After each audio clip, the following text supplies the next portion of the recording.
এই মুহূর্তে ভোলা থেকে প্রচারণার খবর জানাতে সরাসরি যুক্ত হচ্ছেন সহকর্মী গোলাম আরিফ লিটন। লিটন, ভোলায় সংসদ নির্বাচনের প্রচারণার কেমন চিত্র দেখছেন আমাদের জানাবেন।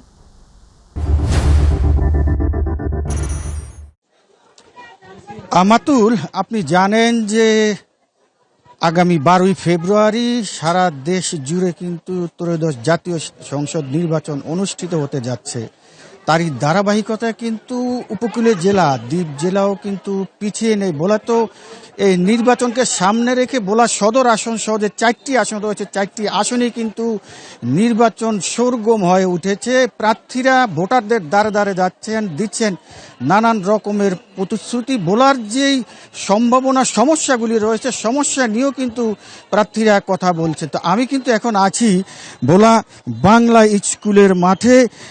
এখানে বাংলাদেশ জামায়াত ইসলামীর পক্ষে থেকে একটি মহিলা সমাবেশ অনুষ্ঠিত হতে যাচ্ছে। সেখানে উপস্থিত রয়েছেন ভোলার যেই সদর 1 আসনের নির্বাচিত প্রার্থী, তিনিও উপস্থিত রয়েছেন। এখানে এই বাংলা স্কুলের মাঠটিতে প্রায় 5 থেকে 10 হাজার লোকের মহিলার জমায়েত এখানে করানো হয়েছে। আমি এখন আপনার কাছে জানতে চাইব যে বাংলাদেশ জামায়াত ইসলাম ভোলা 1 আসনে সদর আসনে নির্বাচনে প্রত্যাশাটা কি এবং ভোটের যে লেভেল প্লেন এটা পরিবেশ আছে কিনা আপনি মনে করেন?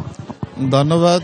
আলহামদুলিল্লাহ, আমাদের নেতাকর্মীরা ভোলা সদর 1 আসনের প্রত্যেকটা ভোটারের, নারী পুরুষ প্রত্যেকটা ভোটারের দ্বার প্রান্তে পৌঁছে গেছে।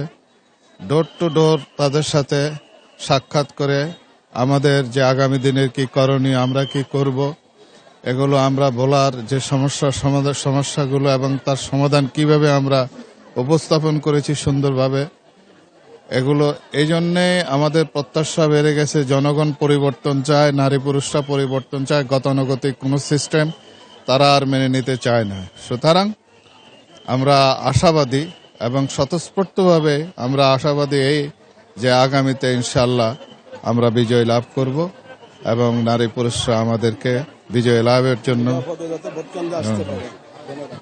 হ্যাঁ, এটা এই জন্যেই আমাদেরকে ইনশাল্লাহ আমরা এটা চেষ্টা করতেছি এবং আমরা আশাবাদী, 100% আশাবাদী ইনশাল্লাহ।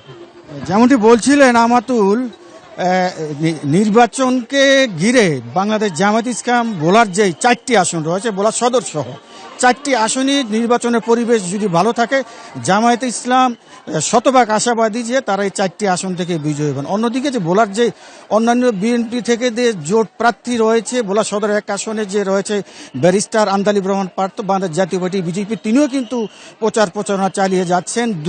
ভোলা 2 থেকে হাফিজ ইব্রাহিম এবং ভোলা 3 থেকে মেজর হাফিজ বিক্রম এবং 4 থেকে নুর ইসলাম নয়ন সহ কিন্তু সকলেই নির্বাচনী প্রচার চালিয়ে যাচ্ছেন। ভোটারকে আশ্বাস দিচ্ছেন যে ভোলার যে অতীতের যে ভুলগুলি ছিল, ভুলগুলিকে শুধরিয়ে এবার নতুন কিছু হবে, নতুন কেউ ক্ষমতায় আসবে, এমনটি প্রত্যাশা করছেন। তো এই ছিল ভোলা থেকে আমার সর্বশেষ খবর। আমাতুল।